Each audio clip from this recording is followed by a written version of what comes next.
Yes, Mr. Lander. I'm grateful. My lords, my lady, I'm continuing to complete my virtual graphic. And I'm on the side of the line, which is the New York Convention. This is all still the overview in one sense. It's not. No. Oh, it's not. Oh, No. We've moved on from that. At the end of that. It Right. would have been a collective sinking in morale at that point. So, there are just a few areas of references I want to give you and some things I want to show you just to flesh out, again, now the right-hand side, or the other side of my graphic, which is the New York Convention side, as distinct from the seat.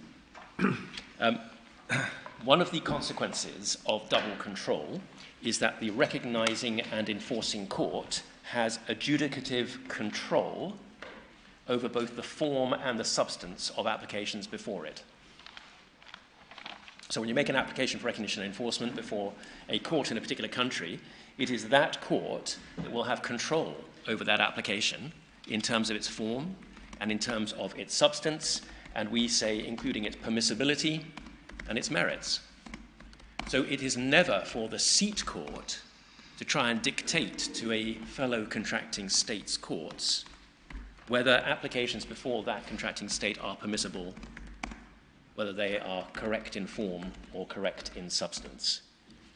And that takes us back to the language that I took the court to this morning in Article 3 of the New York Convention, which we find at 3842, which is the reference to the rules, the rules of the state in question at 3842. I mentioned a commentary on this, which I now want to take you to, and that is a commentary by Professor Shearer, and that is at 4549.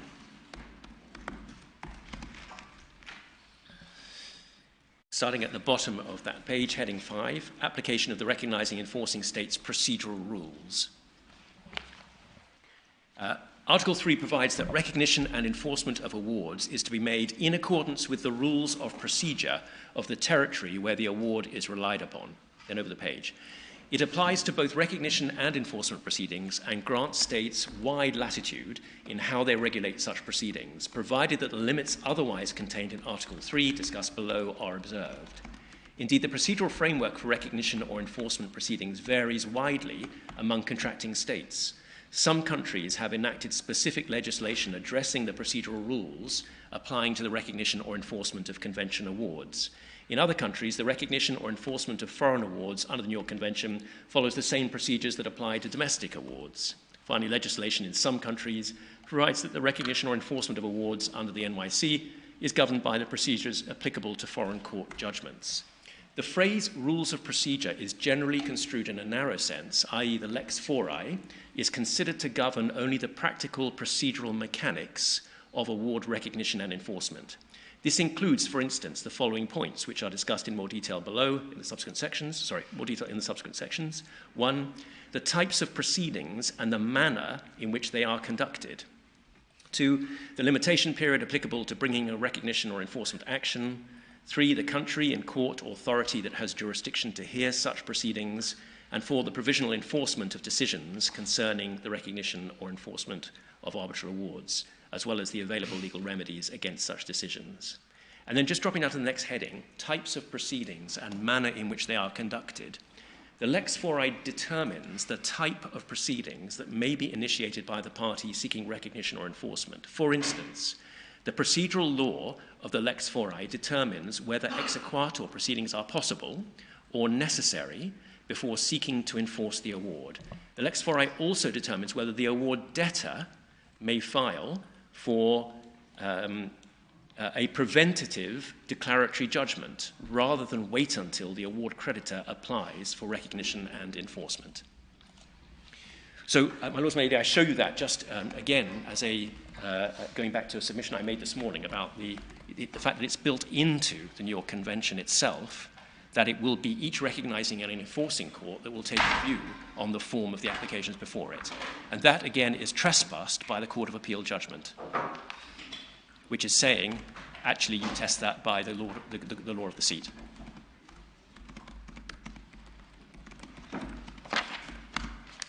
Similar statements are made throughout the materials. I'll give you references. There is the ICA, International Council for Commercial Arbitration Guide to the Interpretation of the New York Convention, at pages 28 to 29, and that's at 4232 to 3.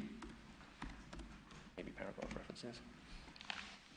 Then there is the UNCITRAL's own Secretariat's Guide to the New York Convention, which is at 4171, and that is at paragraph 24. And there is a decision of the Canadian Supreme Court, we've put in the bundle, in the Ugruneft case. I'll take you to that. That is at 3584.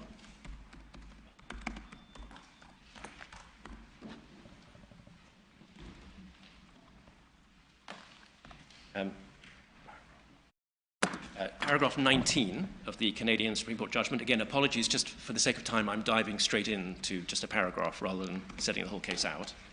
19, first, as a treaty, the convention, that's the New York Convention, must be interpreted in good faith in accordance with the ordinary meaning to be given to the terms of the treaty, in their context and in the light of its object and purpose, Vienna Convention. In this case, the Convention's context and purpose provide indications as to how, in terms in particular, Article 3 should be read. The Convention's text was designed to be applied in a large number of states, and thus across a multitude of legal systems. And then just reading down beyond the references, one leading author has described the Convention as a constitutional instrument that leaves a substantial role for national law and national courts to play in the international arbitral process. The text of the Convention must therefore be construed in a manner that takes into account the fact that it was intended to interface with a variety of legal traditions. And again, that's entirely inconsistent with the Court of Appeal approach, which forces the prism of English law and practice as the way to interpret the treaty, entirely inconsistent with Judge Pelling's judgment, inconsistent with my learned friend's proposed test, which puts the seat at the center of the inquiry. My lady, my lords, the graphic that I have painted, probably now annoyingly, remotely, is distilled and brought together very, very effectively in my submission by a learned piece of writing by Professor Riesman of Yale University, writing some years ago. He wrote a book on systems of control and analyzed the very point that I've been submitting on in terms of double control under the New York Convention. In my submission is a very helpful distillation of my submissions up to this point. We find it in the bundle beginning at 4502.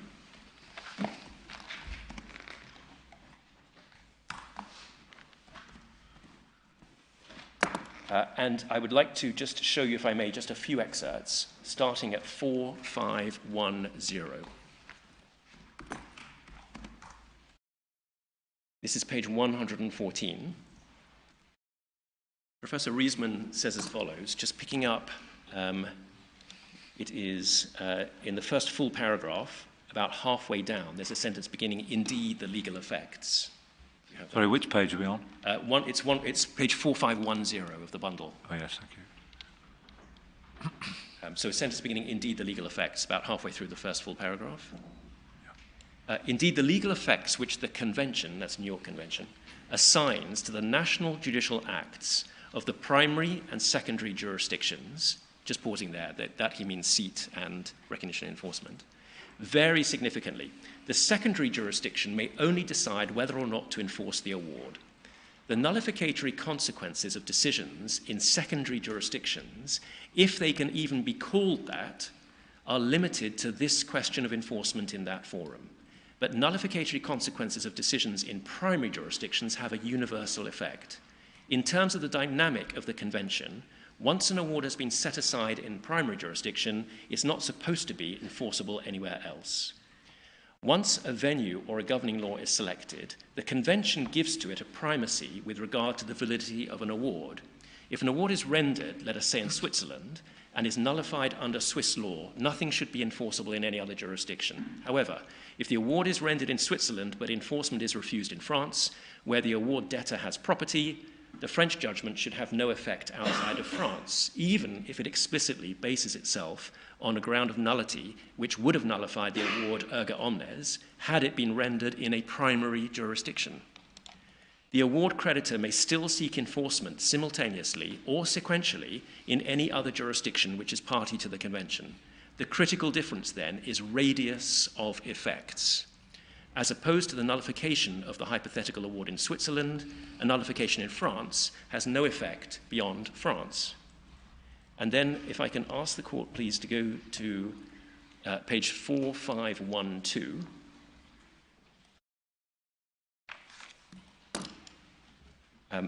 It is the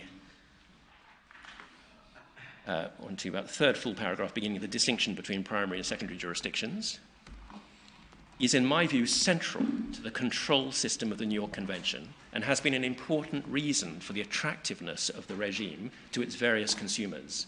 Limiting the effects of decisions in secondary jurisdictions provides an important protection for the winner and vindicates one of the key reasons for going to international arbitration.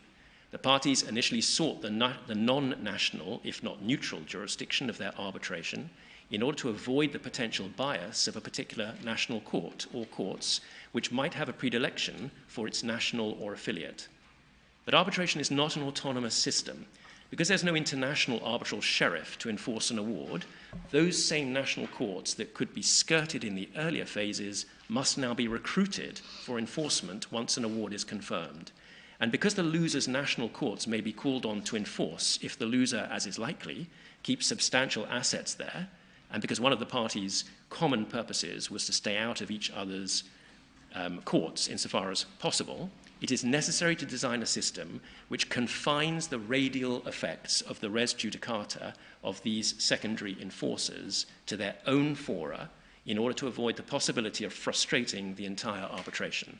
Otherwise, the loser could retreat to its own national courts, try to secure the nullification of the award there, and then use that judgment as a defense everywhere else.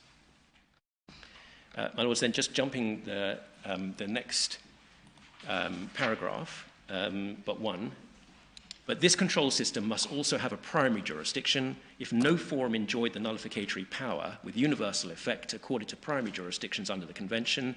The winner of a defective award could fail in enforcement in any forum and still continue to go to others in an effort at enforcement, harassing the other party and forcing it either to settle for a nuisance value factored by the number of jurisdictions in which it could be pursued, or to expend great amounts of time and effort to block and block again enforcement efforts without ever securing a terminal annulment. Such undesirable effects are limited if only one primary jurisdiction has the capacity to nullify an award.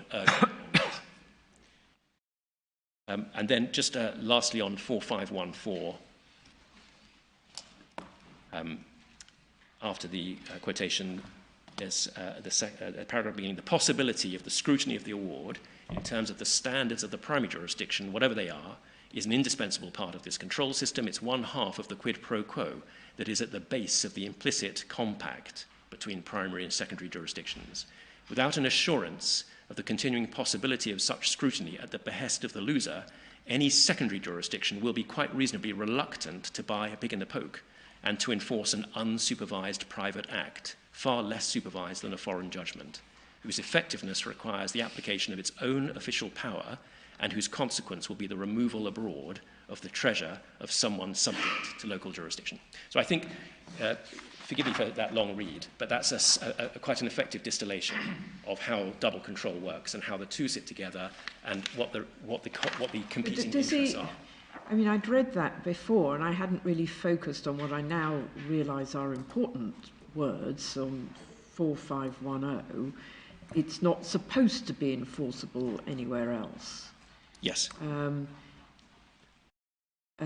Is there anywhere where he refers to the limited effect even of a nullificatory decision in the seat court? Meaning where an award is enforced even though it's been set aside? Yeah. No, because when he was writing, that was just not known. Right. That is a relatively recent development. But it's not that the wording of the convention has changed. Not at all. No, it not never did prohibit that. On that particular point,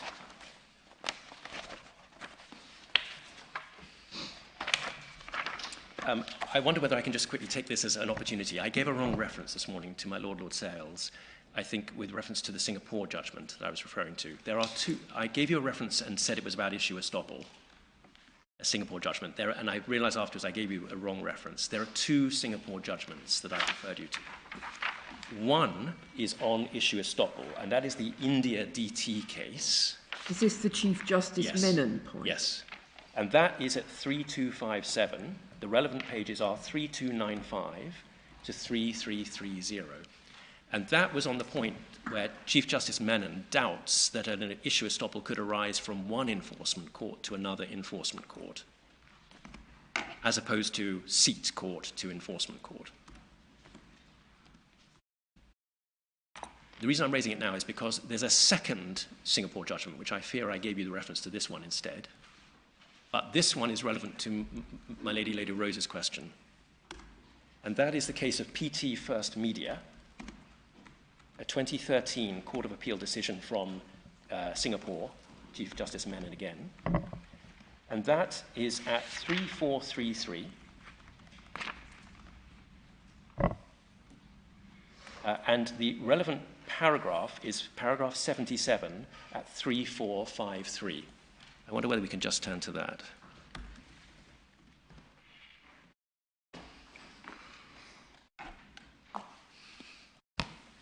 Paragraph 77. This is what Chief Justice Menon and his brethren said. You have that?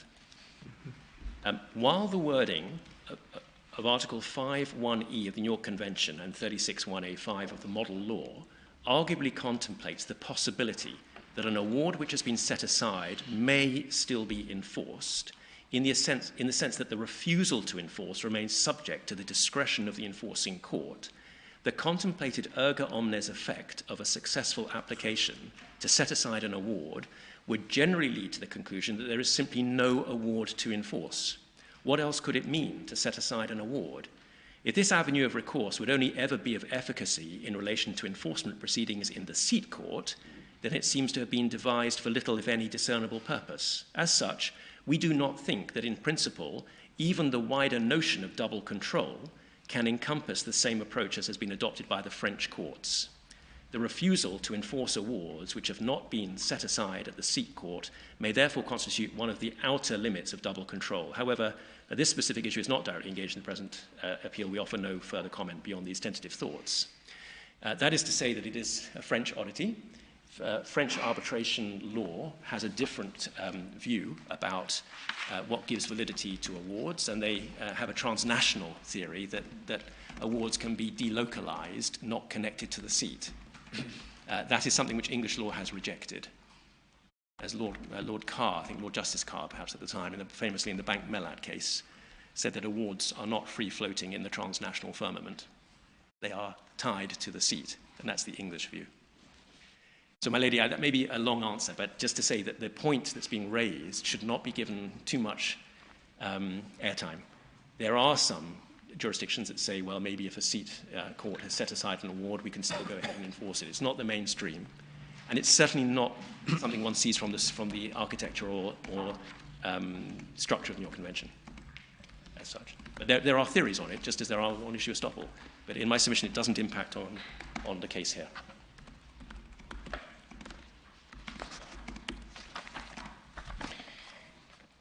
So I've now set out what we say is the architecture.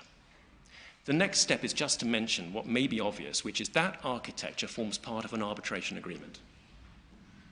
When you conclude an arbitration agreement with a seat in a New York Convention contracting state, you are contracting into a normative framework which comprises the law of the seat, the arbitration law of the seat, and also the New York Convention. And I raise that, I make that point because, as I mentioned this morning, we're dealing here with an injunction on the basis that the fact that we proceeded under the New York Convention in a way that's not recognized in England is a breach of the arbitration agreement. And we say that can't be right. The reference to a normative framework is language taken from the latest edition of Mustell and Boyd, paragraph 3.1, which you will find in the supplementary bundle of authorities, SB2, at 5. And it's paragraph 3.1 of Mustell and Boyd, which talks about parties binding themselves by an agreement to a normative framework that comprises national and international arbitration law. So it's an obvious proposition. I will mention that in this case, the parties actually had a specific provision in their contract about the fact that an award could be taken anywhere for recognition and enforcement.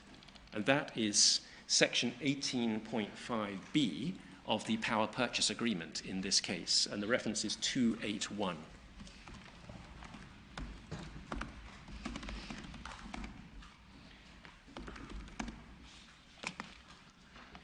If you're at 281, you're in the power purchase agreement, and if you scroll to the bottom of the page, this is section 18.5b of the parties' contract. The company hereby unconditionally and irrevocably consents generally to the jurisdiction with respect to itself and any and all of its assets and property that it now has or may hereafter acquire of any court of competent jurisdiction for any action filed by the power purchaser, that's my client, to enforce any arbitral award or decision made pursuant to arbitration conducted in accordance with section 18.3. The company, that's Star Hydro, waives any objection that it may now or hereafter have to the venue of any action or proceeding brought as consented to in this section 18.5b, and specifically waives any objection that any such action or proceeding has been brought in an inconvenient forum and agrees not to plead or claim the same. So that's just to enhance the contractual point, because we're not dealing with vexation or oppression, that in this case it is hard, in my respectful submission to the other side, to say that the fact that we have proceeded in Pakistan for enforcement and recognition is a breach of the agreement. Now, at this point, can I turn to the objections that Star Hydro now raise to what we have unhappily termed the erga omnes test, the test for which we're proposing. And there are a number of different points which they make, and I just want to address as many as I can in the time available. Firstly, and importantly, paragraph 29 of the Learned Friend's written case. They say the erga omnes test is contrary to C versus D and ENCA and that line of authority. That's paragraph 29 of the written case. And as I said earlier, C versus D is the linchpin for all of this. But the point that has been missed is that C versus D, as I said earlier, was about challenges at the seat and erga omnes challenges. It was never about the New York Convention side of the graphic. It was never about defenses to recognition and enforcement. And so if I can perhaps ask the court to go to C versus D, firstly at first instance, and that is at 1183.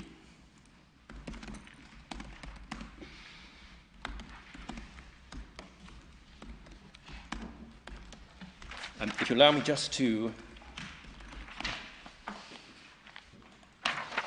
summarize the facts.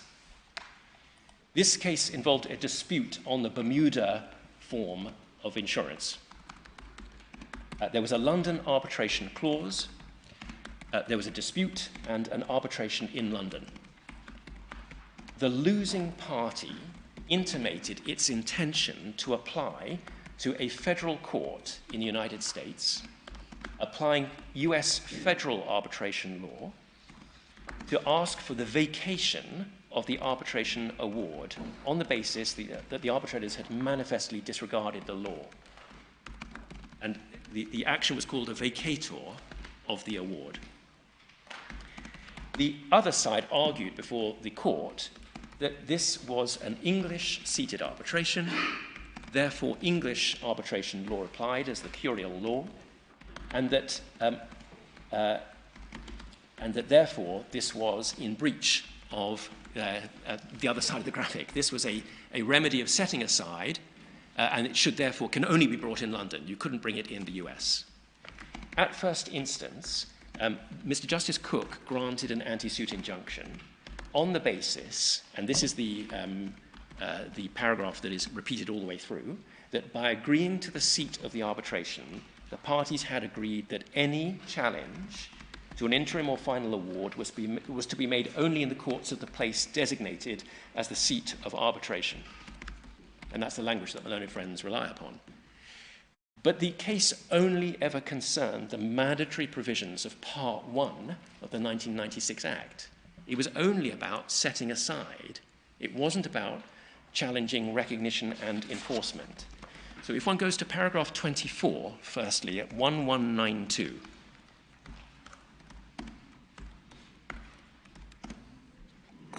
Mr. Justice Cook there at letter E, just below, about 2 lines below that, says the mandatory provisions of Part 1 of the 1996 Act are listed in Schedule 1 and include Section 66, enforcement of the award, Section 67 and 68, challenging the award on grounds of substantive jurisdiction or serious irregularity, and Section 70 and 71, which include supplementary provisions. And then just by letter G, by agreeing to the 1996 Act, the parties thus prima facie accept the framework of the mandatory provisions. So that's what he has in frame. He's got in frame the remedies of setting aside, or the erga omnes remedies. Paragraph 27 at 1193.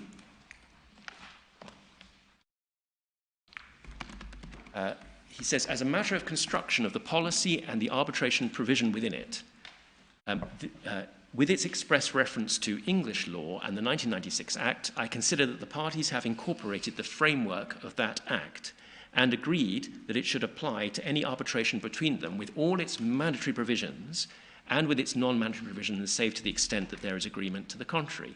The agreement to the seat and the curial law necessarily imports that with the result that challenges to any award are governed by the relevant sections of the 1996 Act, as amended by the parties' agreement. So that's all he's focused on, are those kinds of remedies and challenges. Then at 47, 1198,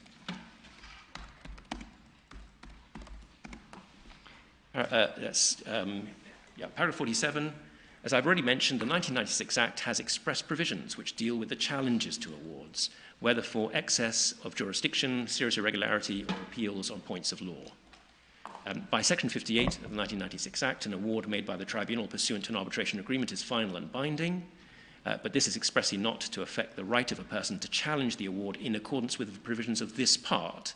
That's Part 1 of the 1996 Act. Just to pause, he's not concerned with Part 3 or New York Convention, only Part 1.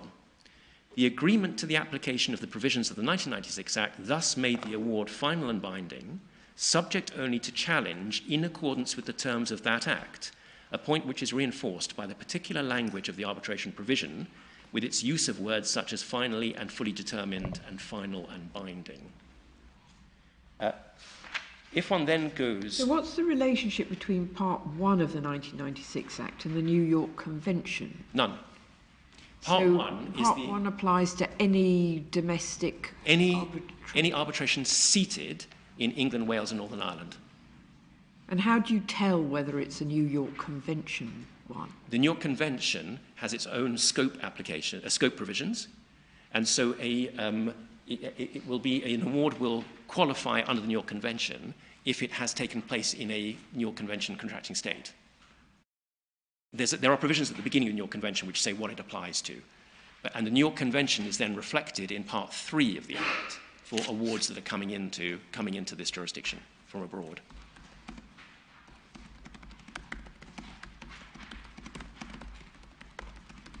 So, so the court is focusing on the... And as I understand this reasoning, the question the judge is asking himself at this point is a matter of construction of the contract. It's just that the contract refers to the 1996 Arbitration Act, and in effect, contractually, they're saying that's it, so far as the remedial framework. So you're stuck with the 96 Act. So now, what was being intimated in this case is very, very important, and that's at paragraph 13 So if you go to 1189, paragraph 13 of the judgment, in further correspondence, D intimated its intention to apply to a federal court applying US federal arbitration law governing the enforcement of arbitral awards, which was said to permit vacatur of an award where arbitrators have manifestly disregarded the law. It was in consequence of such intimation that C sought and obtained the interim anti-suit injunction. Tribunal made 2 clerical amendments but refused otherwise to amend the award. And then paragraph 18, which is at 1190.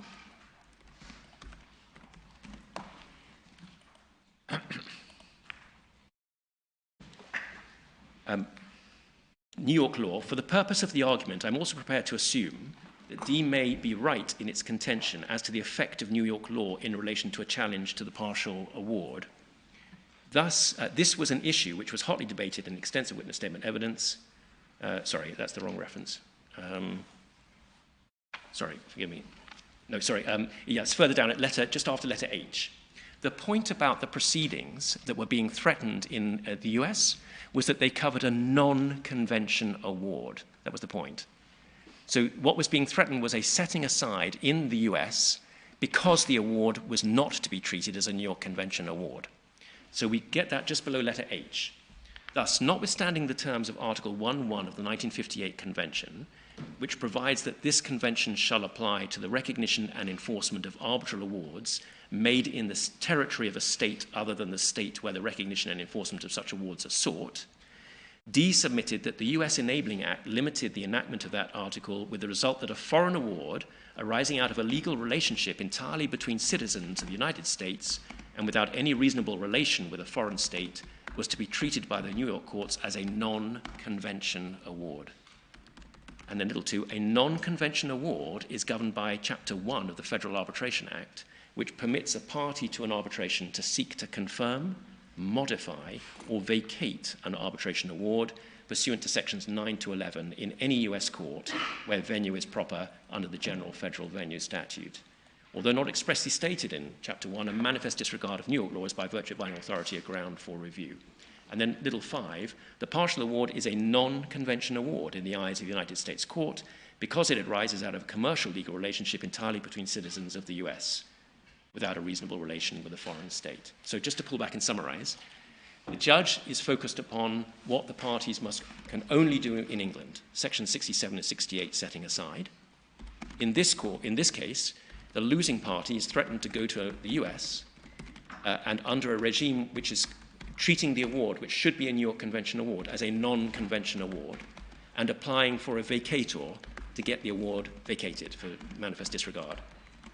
And that was why an anti-suit injunction was entirely proper, because that was an erga omnes remedy being sought to actually nullify the award itself as an instrument, regardless of territory, outside of the New York Convention expressly. And importantly, if one then goes to 1202, the conclusion of the judgment, this is what the learned judge said. For the above reasons, it follows that C is entitled to the relief sought in the form of injunctions preventing a challenge to the award in any jurisdiction other than this court.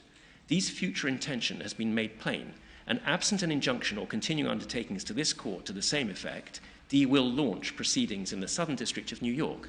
There can therefore be no release from the undertakings given unless they are to be replaced by an injunction, and there can be no stay of the proceedings or any proceedings to enforce the partial award pending a decision of any foreign court on the validity of that partial award. Then he says this, none of this, of course, impacts upon any challenge D may be able to mount to enforcement in a foreign jurisdiction under Article 5 of the 1958 Convention on the grounds therein set out. He's expressly carved out New York Convention proceedings from C and D. That's not picked up on by Court of Appeal. It's not picked up on by my learned friends in their test. It shows that C versus D was never intended to bleed in my graphic from one side of the page to the other. It's not about New York Convention. That same dividing line was agreed by the claimant itself in the Court of Appeal in C versus D. If I can take you now to the Court of Appeal judgment, which starts at 1203.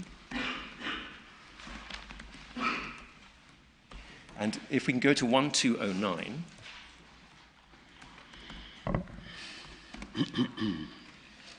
Just picking up from 1208, paragraph 9, the previous page, there's a heading, the parties' respective cases before the judge. And if you just then go over the page to 1209 from the top, first line, at the end, the only permissible challenges to the partial award itself were those which can be made under the 1996 Act, and the only permissible challenges to enforcement in other countries, which are parties to the 1958 Convention, as in the US, were those which arise under Article 5 of the Convention. That's the case. Yeah, that's their case. No, but that's the argument at that point. Yes. You're quoting from the argument. I'm quoting from the summary of what the position they put in asking for an anti-suit injunction.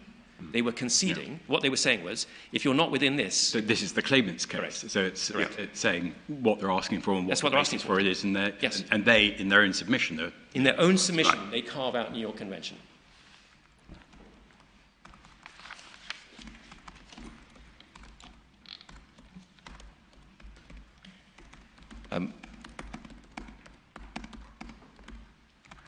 And then, if I can take you to the operative, the paragraph which is the one which is always cited from the Court of Appeal, which is paragraph 16, that's 1210, under the heading Primary Conclusion.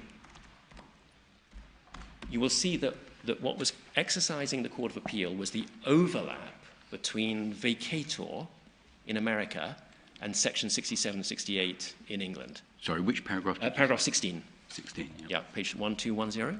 Yes, thank you.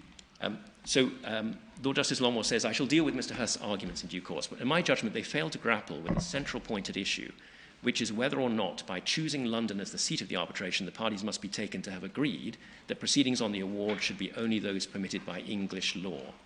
In my view, they must be taken to have so agreed for the reasons given by the judge.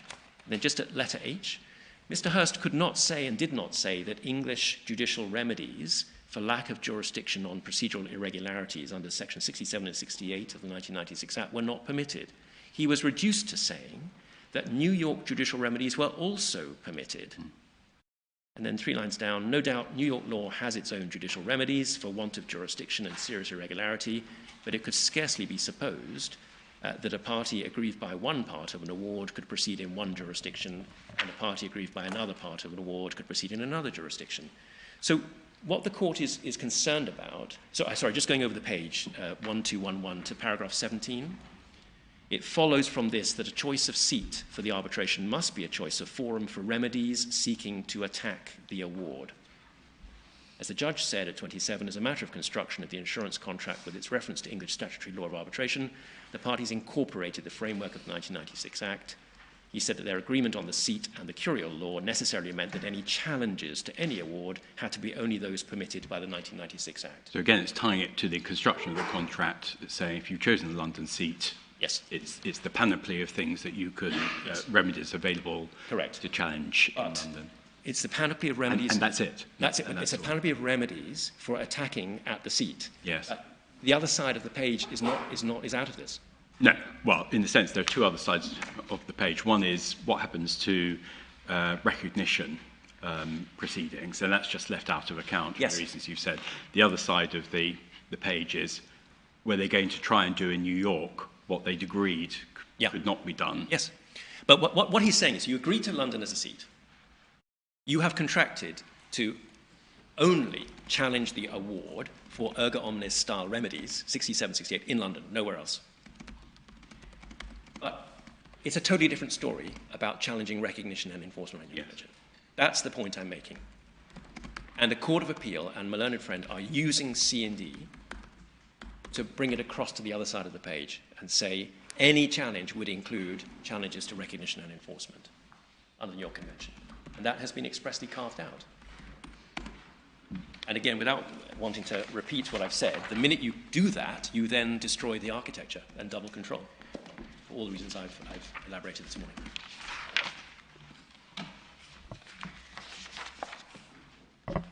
So you either have to reduce what you mean by any or reduce what you mean by challenges. Correct. And that's why I'd spent time this morning making the point that they are the same grounds, Article 34, Article 36 of the model law, Section 67, 68, Article 5 of the New York Convention. It's the same challenges, but for different purposes. That's why just using this mantra, any challenge, is not good enough. Yeah, and different purposes, that really means with different relief in view. Correct. Yeah. The case of Atlas, which was relied upon by the Court of Appeal, that is at 1132.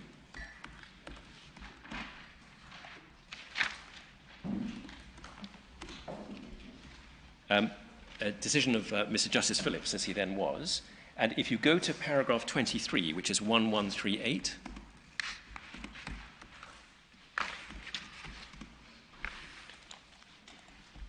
it says, on the 7th of July, sorry, just to pause again, it's the same configuration. London seated arbitration, attempt to set aside in Pakistan. Paragraph 23. On 7th of July 2017, NTDC also filed a claim in the court of the senior civil judge in Lahore, seeking an order declaring the partial award to be null and void and setting it aside. So that was only possible under the 1940 Arbitration Act in Pakistan. Where do we see that the application was under that act? Yeah, that is, we've got the application itself. Oh, yes. So if I can take you to 505. You don't pick it up from the report, is that right? No, it will be. I think it's. All right. Well, when you get to it, it's fine. I think you made an application to put in the application. Yes, exactly. To show us the underlying basis for it, didn't you? If you go to 505, that's the beginning of the application. If you look at the title of the plaint, this is the application in Pakistan to challenge the award. So the title of the plaint at 506 is Application under Section 30 of Arbitration Act 1940. You have that in page 506? Yeah. If you would then go to page 508, paragraph 35, it reads as follows. It's pertinent to point out that the IPPs, those are the independent power projects, have misrepresented the true facts even before the tribunal by similar presentation. As a matter of established Pakistani law, since all entities were Pakistani, the cause of action had arisen, and all the acts and actions, including but not limited to negotiation and mediation, were contemplated under laws of Pakistan at Lahore. Therefore, the ongoing arbitral proceedings were not the foreign arbitration, were not subject to Act 2011. Rather, even if related to arbitration agreement, would fall under Act 1940 in order to defend, etc. If you go to 513,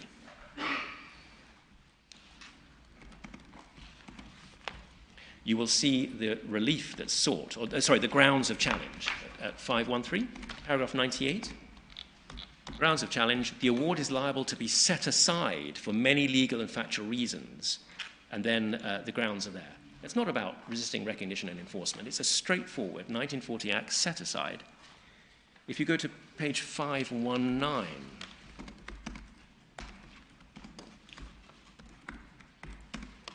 at the top, the end of paragraph 147, the sentence, the tribunal miserably failed to appreciate that this being a local arbitration is subject to the Arbitration Act 1940.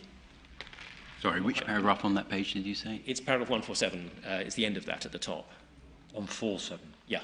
So it's page one. First sentence on the page. Yes, page 519 of the bundle. I'm not sure the difference between failing to appreciate and miserably failing to appreciate, but in any event, that's what they did. And then at 522, you have the prayer, which is, if you look at the bottom of the page, further pray that the partial final award stated above be declared null and void ab initio. As a consequential relief, the same be set aside. So Atlas, like C&D, is a straightforward case for an anti-suit injunction, in my respectful submission, to protect the jurisdiction of the English court as the curial court. Because this, if you want it, you can only ask for it under the 1996 Act.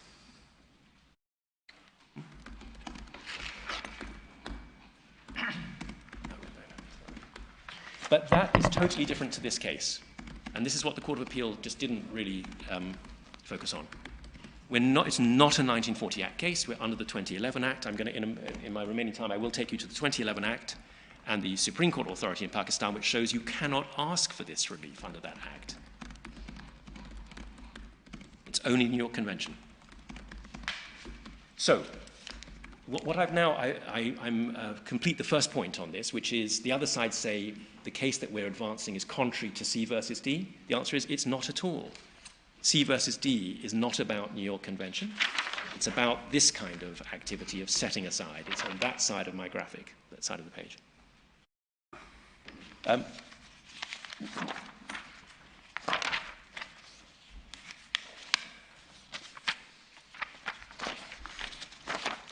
Next point that is made against me is, well, some of these points I'm not going to elaborate because I think I've touched on them already and for sake of time. So they say at paragraph 30 of their written case, another reason why my test is wrong is because they question, or they say erga omnes doesn't apply because some enforcing courts will enforce an award that's already been set aside, and I've addressed you on that already. That is the UKOS. Yes. Sort of situation. Yes, that's the UKOS case, and for the reference 2639. And the other case I had mentioned is Malikor, and that's 2045. And I've then shown you the PT First Media in Singapore to show there's great doubt about anything beyond that. Next, they say at paragraph 31 of their written case that issue estoppel is a reason why this graphic and this test doesn't work, and I've addressed you on that already. And I will, for your reference, I have made a note about the travaux préparatoires being fatal for this argument anyway, and I can give you a reference to that, which is 3885. What you'll be looking at in that document is a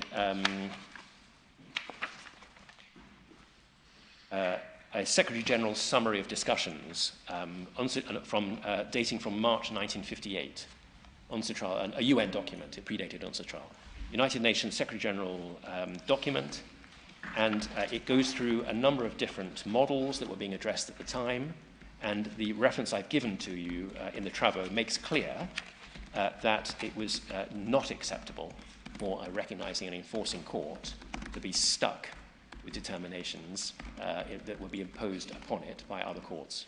Just so I'm clear, these are the travaux for the UNCITRAL? No, no, for the New York Convention. Ah, right. Yes, I see. So it's looking forward to Articles 3 and 4 of the Convention. Yes. Yeah, okay. Yes. Next, I want to address paragraph 32 of my learned friend's written case. Star Hydro say that the line that I have drawn and the erga omnes test falls down because they point to cases, there are 7 of them, where they say anti-suit injunctions have been granted based on a breach, even though it didn't involve challenges seeking relief that falls under section 67 to 69 of the 1996 Act. That sounded a bit incoherent as I said it. But it's paragraph 32 of my friend's written case.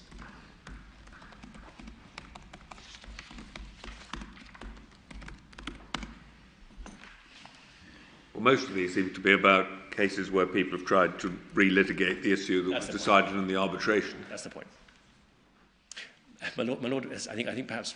But isn't that what you're doing, they say? No, we're not. So what, and when I've completed this part, then I'll take you straight into the Lahore proceedings as to what we're asking for. And I've already said we are not seeking, we're not seeking to set aside the award. We're not seeking to say anything about the award as an instrument. The only thing we're seeking is what we're questioning its effect, if any, in the territory of Pakistan. Nor are you seeking to ask the Pakistan court, as I understand it, to decide the issues that the arbitrator decided, ignoring the award. No, it's all about what effect does the award have or not have in Pakistan. That's it. That's the only point. But that's the point they're interested in, isn't it? They want the money. They want the difference. They want the delta. Yes. So if you're attacking that, aren't you then attacking the outcome of the award? We're not attacking the delta as a finding in an award. We are attacking its recognizability and enforceability in Pakistan. And that goes right back to the beginning as to the different nature of the remedies on each side of the page. So whatever we persuade, let's say we're successful, we may not be. If we're successful in Pakistan, that doesn't say anything about the award as an instrument. No, you're taking the, well, as I understand, you're taking the award as read, but saying you can't enforce it or not fully enforce it in Pakistan. Correct. In fact, there is still, you say, it's partially enforceable, but not. Yes, and by the way, as we know from other cases, many entities have assets all over the world, and the award might be taken somewhere else. Who knows? But that's not for today. The only issue is and we're undertaking to make this clearer to the court if there's any doubt about it. The only thing we're seeking is whatever may or may not be available to us under the New York Convention in Pakistan. I don't think it's been said against you here you're trying to relitigate the underlying issues. The argument has been that you're trying to set aside the award, even though you say you're not. Yes. Yeah. So I won't then, I think, labour all these points. But the point is that the remedy that was being sought in each one of these cases, and I apologise for the term, was erga omnes. Each of these cases that are mentioned in this part of Malone and Friends' written case involves something which is akin to a setting aside. It's defeating the award. And one reference I'll just give you is the Sudha Vijni case, a judgment of Mr. Justice Foxton, as he then was, paragraph 78, page 2382. 2382.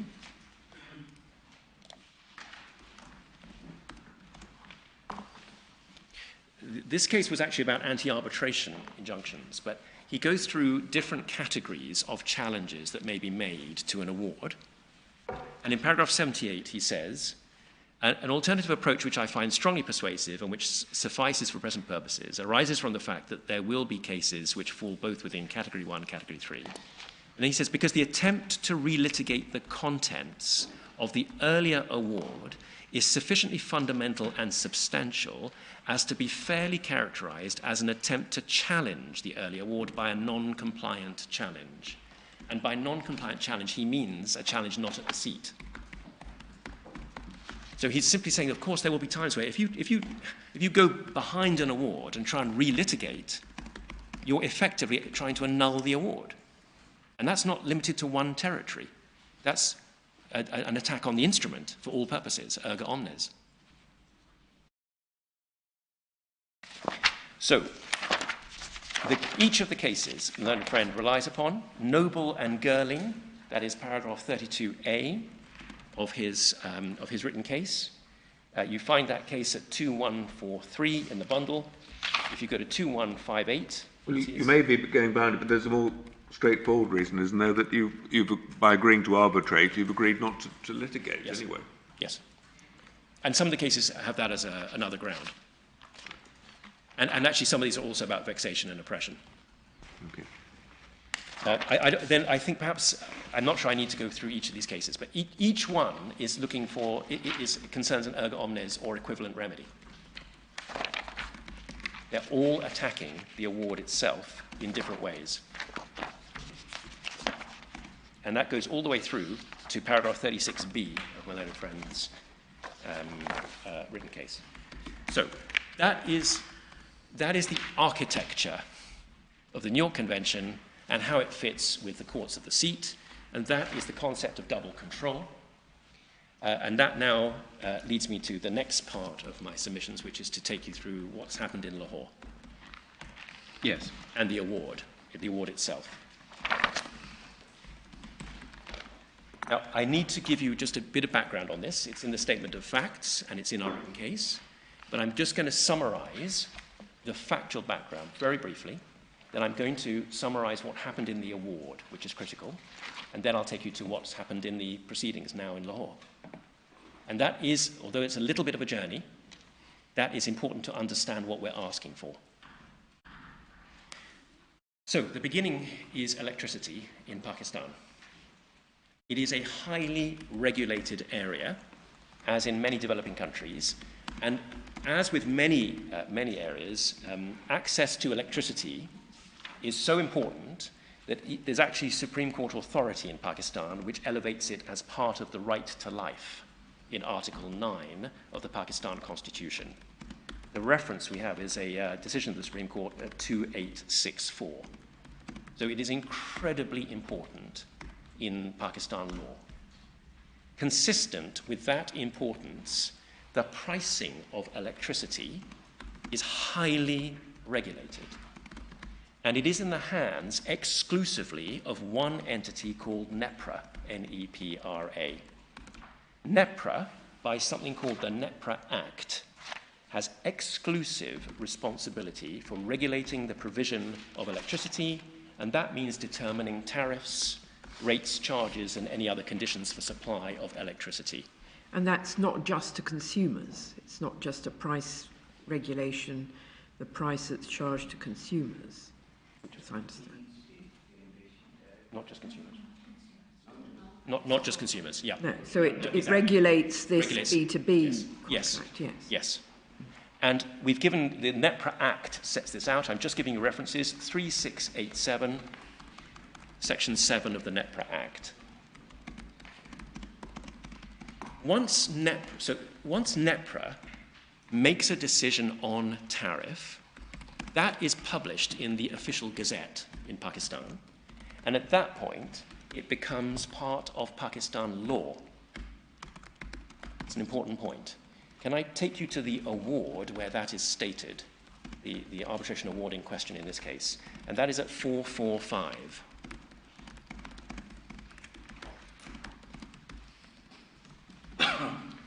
At paragraph 376 to 377.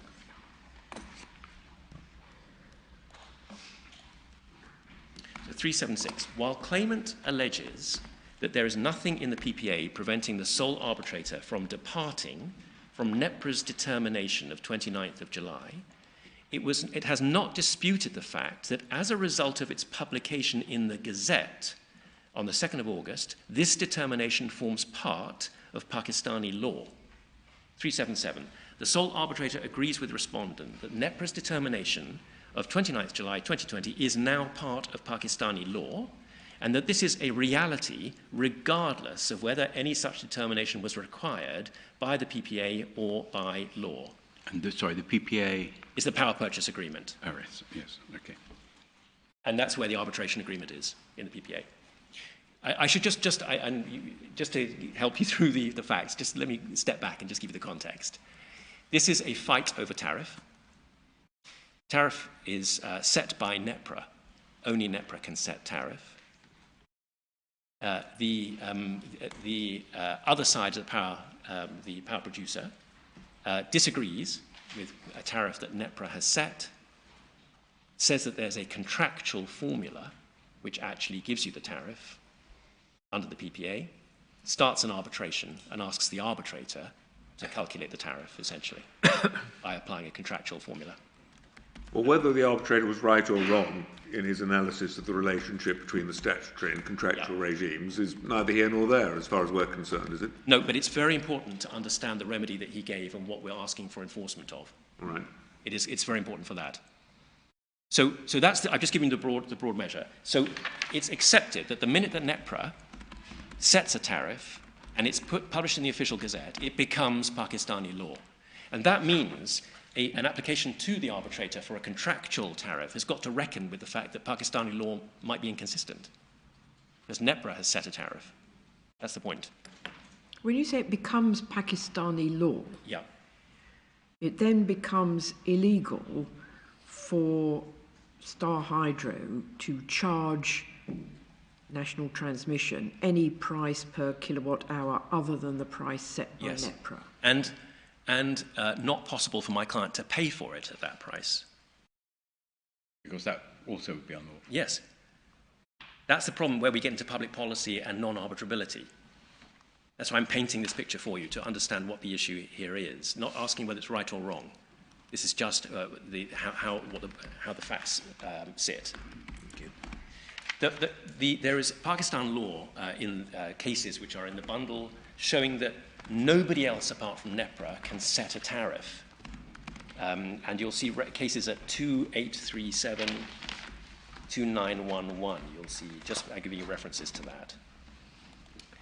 So it was my client's case throughout that as a consequence of this exclusivity that NEPRA had, a dispute requiring calculation of tariff wasn't arbitrable, and it wouldn't be recognized or enforceable in Pakistan if this contractual arbitrator is going to set a tariff.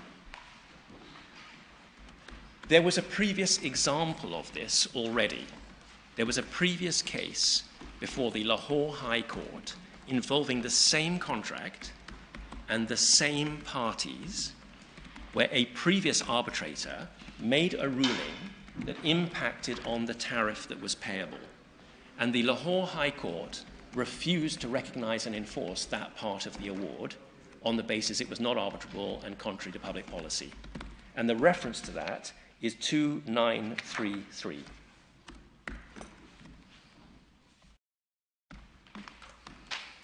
This is a judgment of the Lahore High Court between the same parties, Justice Shahid Karim. And if I can ask you to go, please, to 2937.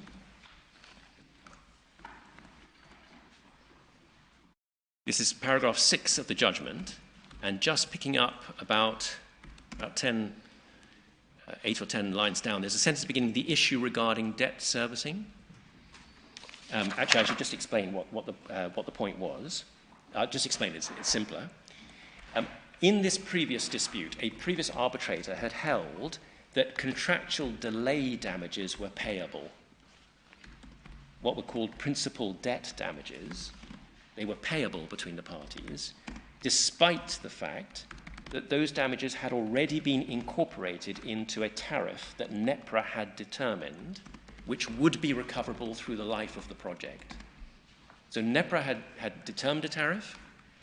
It had included and taken account of these principal debt damages, but the arbitrator went ahead and ordered anyway to say that these are payable. So there was a potential problem of double recovery. But more importantly, what the arbitrator had done was to make an order which would assume that NEPRA would make the correction to avoid double recovery. And that impacted on NEPRA's authority, because it's only up to NEPRA to decide whether it does it or doesn't do it. And because of that, that element was held by the Lahore High Court as not arbitrable, contrary to public policy, not recognizable and enforceable under the 2011 Act.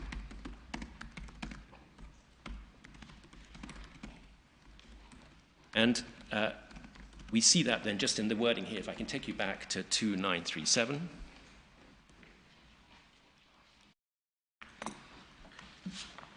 Judge said the issue regarding debt servicing component can be found in the decision of NEPRA at clause 6.5. The sole arbitrator went on to hold that the payment of principal debt damages will not be contingent upon or related to any subsequent decision of NEPRA relating to tariff. This would in fact be putting the applicant in an advantageous position as against NTDC, fails to consider the ultimate decision which may be made by NEPRA. That decision could also deny the application made by the applicant herein, and so the applicant would be unjustly enriched by that payment being made part of the award and also granted by NEPRA in its decision. Thus, the award of the sole proprietor to this extent is unsustainable and cannot be enforced, since this aspect was always within contemplation of the laws of Pakistan and stood determined through a decision of NEPRA.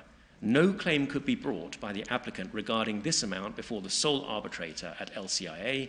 The recognition and enforcement of the award to the extent of this amount is denied.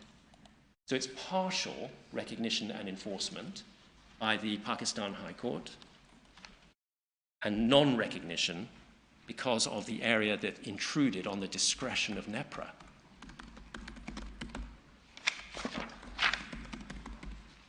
It is said now by Star Hydro that this decision is not about arbitrability or public policy, it's just about double recovery. That is not so for two reasons. Firstly, double recovery is not a ground under Article 5 of the New York Convention to resist recognition and enforcement. And secondly, because we have Star Hydro's own appeal against this decision on record, and that you will find at 4641, and the appeal explains to the Supreme Court in Pakistan that this is an incorrect decision on arbitrability in public policy. I don't know if you want me to go into that level of detail at this point, but I think probably not necessary. Yeah. So here are the facts. Star Hydro understood this regulatory environment well. Consistently with this regime in this project, it did request and obtain tariff determinations from NEPRA at each stage of the project. So it has engaged NEPRA all the way through. But there was an about face that happened after the COD tariff date, the final stage, the commissioning. So we're moving now to our case? Yeah. No, we're back in our case. No, sorry, forgive me, I'm going quite fast. Yeah, no. I just wanted to show you this document, right, to show you okay. Non-arbitrability, partial recognition and enforcement between these parties, and the centrality of NEPRA, exclusivity of NEPRA. Now, I've finished on this case, and now I'm back in our case. Yes, that's what I thought. So the other side engaged with NEPRA all the way through until a moment where NEPRA gave a tariff that they disagreed with. At COD, that's the commissioning stage. And at that point, they said they didn't agree with NEPRA's tariff, so they then went back to the power purchase agreement and asked an arbitrator appointed under that to apply the contractual remedy in the contract to set how much was due for the tariff.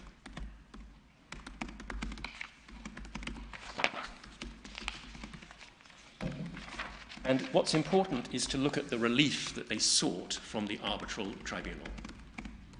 And that we get from the award. If I can ask you to go, please, to 417.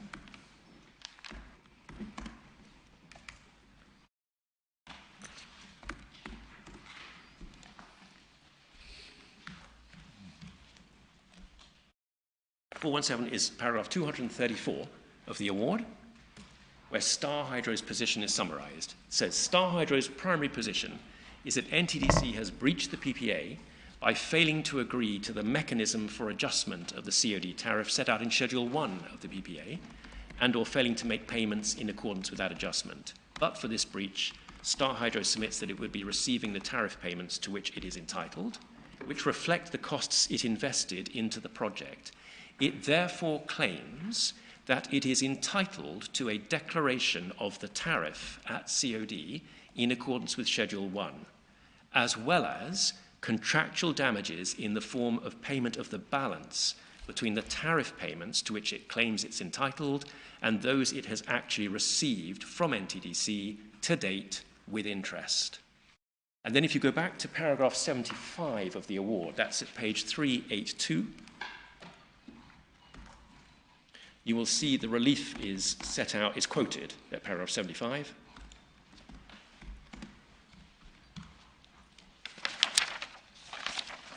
And that you'll see that the claimant respectfully requests the sole arbitrator to, so firstly, declare that pursuant to Schedule 1 of the PPA, the adjusted project cost at COD is, that's a contractual formula. And then 2, declare that SHPL is entitled, pursuant to Schedule 1 of the PPA, to a COD tariff of 10.6. So that's a declaration of entitlement to a COD tariff.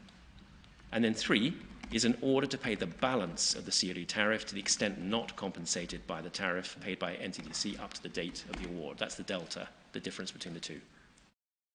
I'm emphasizing this because this was not, this declaration at 2 was not awarded by the sole arbitrator. Something different was awarded in the end. And I'm going to show you that. So if we go to the award is May 2024. Well, we're in this at the moment. We're in the award. Yeah, we're in the award. In terms of jurisdiction,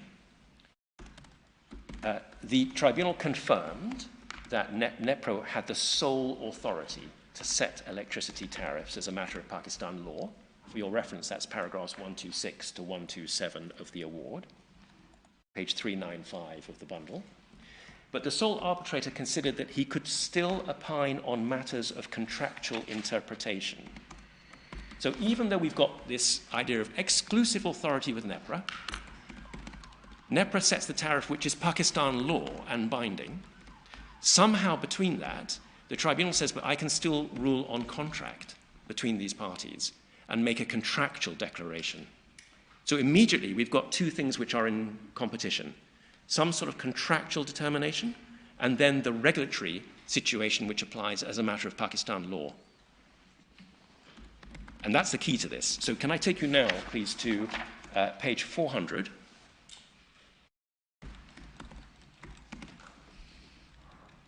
And paragraph 150. The tribunal said, in any event, so just to preface this, NTDC is complaining all the way, saying you can't make these contractual determinations because they impact on the regulatory side, and that's not arbitrable as contrary to public policy, because you're treading on NEPRA's authority. And Star Hydro say, no, don't worry about that, it's just contract. That's a separate regulatory side. As a matter of contract, you can proceed. So paragraph 150 is how the tribunal starts to reconcile these two points. 150, in any event, notwithstanding NTDC's public-facing role, it's still a commercial entity which has voluntarily entered into a commercial contract and cannot escape the implications of the terms it has agreed to. If that means that money is owed to Star Hydro, then that sum is due as a matter of contract. The fact that such an order may also have indirect implications for consumers is a natural and unavoidable consequence of NTDC's role, and as pointed out by Claimants' Counsel in closing submissions, any time any government entity anywhere in the world enters into a commercial contract, its commercial capacity, its spending taxpayer money, that's no reason not to hold the government department to the contract it decided to sign. There's in any event no legal or regulatory barrier to an order that Star Hydro is entitled to what it claims the balance for the past if it is determined that anything is due as a matter of contract. So just pausing there, they're saying, look, for contract damages, there's no legal or regulatory barrier.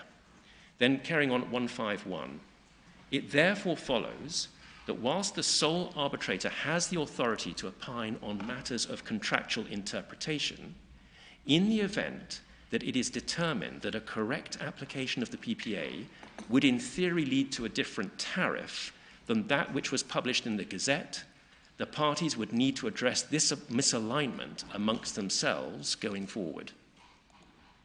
And then 152.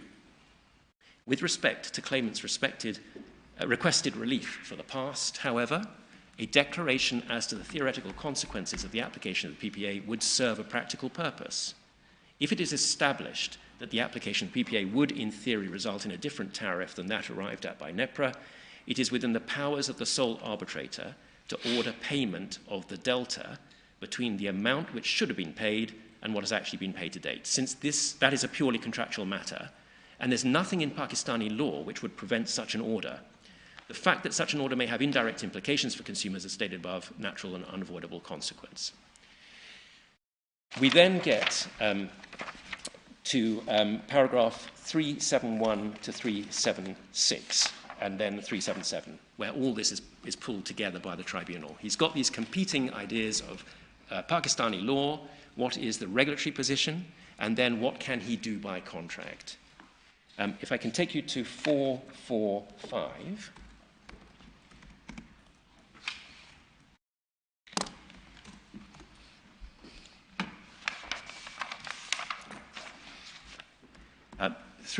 Starting from, so there's a heading, NEPRA's COD determination, tariff determination of July 2020, paragraph 371.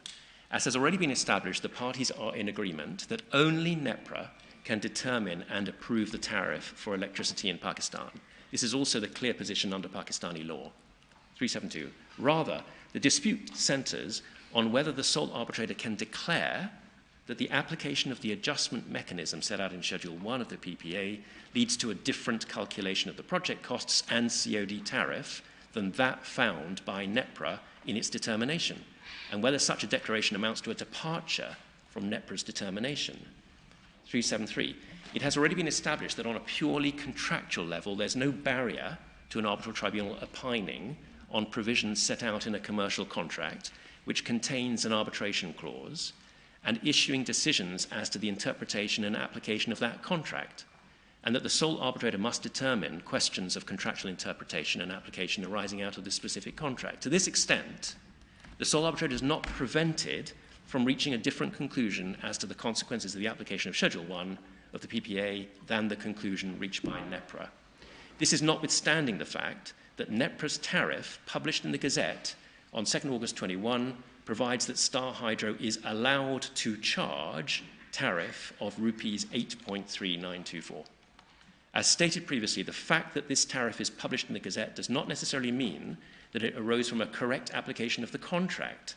As far as contractual interpretation is concerned, then the sole arbitrator can depart from NEPRA's interpretation of the PPA. 374, the question which then arises is this: what are the implications of issuing a declaration that the tariff which results from the application of Schedule 1 is different from that declared by NEPRA? And members of the court, this is absolutely critical to what we're seeking in Pakistan now. 375, in Respondent's view, any declaration departing from NEPRA's determination would cause the parties to violate the laws of Pakistan. And the respondent is us. 376, while claimant alleges that there is nothing in the PPA preventing the sole arbitrator from departing from NEPRA's determination of 29th July 2020, it has not disputed the fact that as a result of its publication in the Gazette, this determination forms part of Pakistani law. And then the critical paragraph 377. The sole arbitrator agrees with respondent, that's us, that NEPRA's determination of 29th of July is now part of Pakistan law, and that this is a reality regardless of whether any such determination was required by the PPA or by law. The fact that NEPRA may have incorrectly applied the contract is one thing. The fact remains that this tariff, even if it can be proven to be contractually wrong, has been published in the Gazette. Accordingly, any declaration from the sole arbitrator on the tariff resulting from a correct application of Schedule 1 could not replace the tariff set by NEPRA going forward.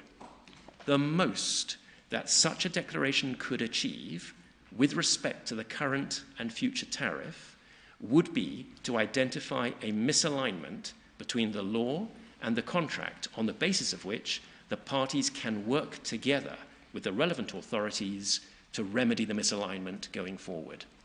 So what he's doing is, he's saying, I can, because of Pakistan law, as a matter of contract, I can tell you what the contract means as a sole arbitrator under the contract. That may allow you to raise a delta for past damages where there's a difference. Going forward for the current and future tariff, my declaration, the most it can be used for, because of Pakistani law, is it's a weapon for you to try and negotiate with NEPRA to correct this misalignment. That's all. Because otherwise it's Pakistani law, the tariff. But presumably as you go forward, there becomes then new delta. Yes, correct. So you can... Yes. You can keep going. Now, my lady is completely right, and all I can do is explain what the sole arbitrator's logic is, which is presumably then, as that keeps going, you have another arbitration up to the date, that date of arbitration for the delta that's built up. I mean, it's not obvious, but anyway, that's whether it's right or wrong. That's what he ordered. So he's got these two tracks. The tariff, can't change that, it's Pakistani law. Can't touch NEPRA. A delta is creeping up because of contractual interpretation, which may have to be paid. My client's case is that doesn't work. Even the contractual damages building up, in effect, is asking us to pay a tariff different from, in effect, a tariff different from NEPRA. And therefore, going back to the judgment I showed you in the other case, our position is that's not arbitrable or it's contrary to public policy, because you're undermining NEPRA with this contractual thing. Now, Mr. Landau, you've got 5 minutes left of your allotted time, I think. I had... sorry, when... You gave... You, to 3:25? Yeah, to 3:24. I thought until 4. Oh, you're to 4. Oh, sorry, forgive me, I'm being really stupid. Forgive me. I've become, mystified by stenographers and appellants. Forgive me. Forget I said anything at all. Moment to recover from my minor cardiac. No, quite right. Sorry. So what he's saying in turn... I mean, you may or may not be prepared or able to answer, why didn't you challenge the award in this? We didn't need to, because we have a choice of remedies. So any party is entitled, this is Dalla in terms as stated, we have a right to either challenge at the seat or to resist recognition and enforcement in wherever recognition and enforcement is sought.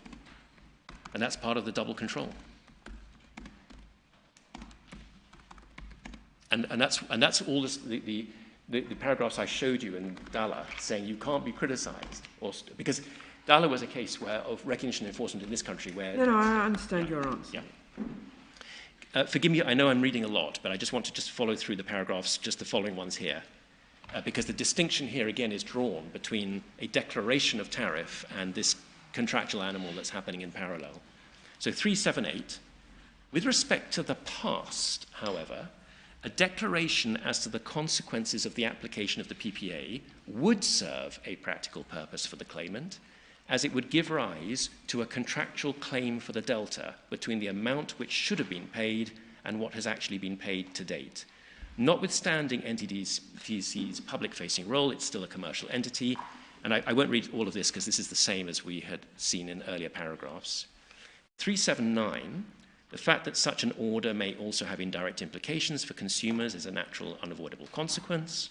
And then 380, unlike determining the tariff then, there is no legal or regulatory barrier to an order that Star Hydro is entitled to what it calls the balance for the past if it's determined that anything is due as a matter of contract. So I'm stopping reading there. Well, I think the arbitrator said this several times over by now. Yeah. So he's got one point, but he makes it over many pages. But it's vital, because if you remember the relief that was claimed by Star Hydro, I showed you at paragraph 75 of the award, that they are entitled to a COD tariff. If you take that and compare it to what was actually ordered in the dispositive, they didn't get it. So if you go, please, to 474.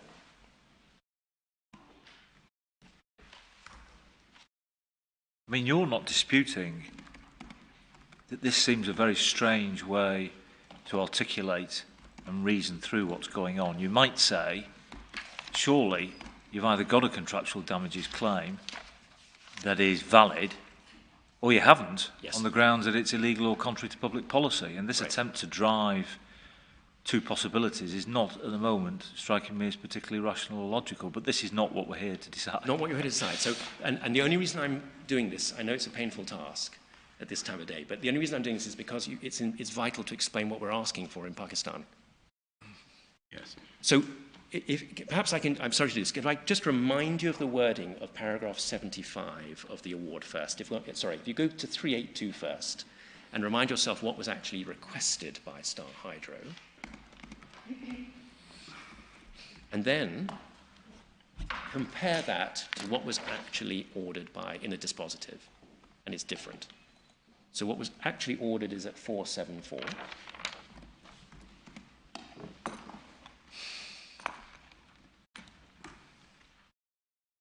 And 474, the paragraph is 514. So A is declaring that he has jurisdiction, although we said that this is not arbitrable. B declares the claims are admissible. Then this is the formulation that the arbitrator comes up with. Declares that the correct application of Schedule 1 of the PPA results in a final project cost of 378 and a COD tariff of 10.36. The language entitled to that tariff has gone, because all that the tribunal is doing now is making a contractual declaration of what would be the logic of it. But going back to 377 of the award, which I just showed you, he has ruled that the only use that can be made of that declaration, apart from claiming a historic delta, is to use it in negotiations with NEPRA to try and change NEPRA's tariff. That's the only use. And then if you go down to the last paragraph of the dispositive, it dismisses and denies all other claims and requests for relief. So that claim, insofar as it was an entitlement to a tariff, has been dismissed. Now that is why we say we are entitled to recognition, partial recognition and enforcement of that dismissal in the last part of the dispositive. This was a major victory for my client. In partial victory. Partial. A major partial victory. A major partial victory. And it's significant also because, bear in mind, this is one of hundreds of PPAs, so this doesn't affect just this client, it affects all sorts of people. What the major partial... Oh, I see. What the electricity that's generated from this plant is sold to lots of different... There are many, many PPAs in Pakistan, and they all have the same contract. And so the problem, the big issue for Pakistan is that if this award is right and it's enforced in the way that STAR is thinking that it can be enforced, so they've never asked to enforce it in Pakistan, they've never made the application, that could impact on the construction of this contract for all the PPAs. So all the PPAs could suddenly think NEPRA is fine, but we can have a separate contractual route as well. And that, of course, would be devastating. But anyway, so can I go back to my major partial victory? Where we had said all the way along that you can't change NEPRA's tariff. What the arbitrator did do was to say in 377, I can give a declaration, but the most you can do with that is try and get NEPRA to change. Because the PPA is also approved by NEPRA. Yes, it is, and that was their position. Their argument is, look, if the NEPRA has approved the PPA, they've exhausted their mandate, so there's nothing to go back to them on. And we disagree with that. But that was the reason why their justification. Yes.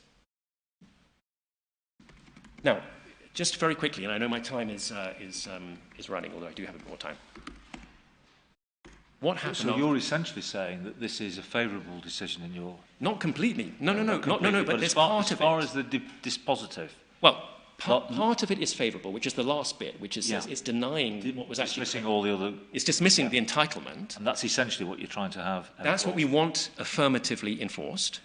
But you don't want to enforce the fact that you have to pay the damages. So you want partial recognition and partial non-recognition. Correct. And because we say that the rest of it, the contract part, bearing in mind the previous decision of the High Court I showed you, the rest of it we say is not arbitrable and contrary to public policy, because this idea of some separate contractual entitlement divorced from NEPRA is contrary to Pakistan law.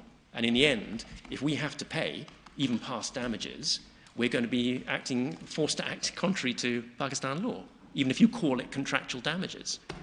So that's our position, and that's what we're putting forward to the Lahore court. But that is all about the treatment of this award in Pakistan. And why are we concerned with that? Let me just explain. We, after this award, have been placed in an impossible position in Pakistan because Star Hydro, the first thing they did was to start issuing invoices to us for tariff, COD tariff, premised upon these figures. We've got them in... Past or as you... No, current and future. So as we're going forward now, they are issuing invoices, which presumably they'll do for the next 30 years, or until the 30-year period of the duration of the project is over, for tariff, COD tariff, at this 10.3632 figure. And we've got them in the bundle. You can look, for example, as an example 623. I won't turn it up, but 623 is one of the invoices. It's a request 4th of June 2024 for capacity payment premised upon the tribunal's declaration. Now, we say you can't do that because the tribunal has ruled in 377 that the most that you can use the declaration for is to negotiate with NEPRA. They, of course, have not taken this award to the Pakistan Court for Recognition and Enforcement under the New York Convention. Why have they not?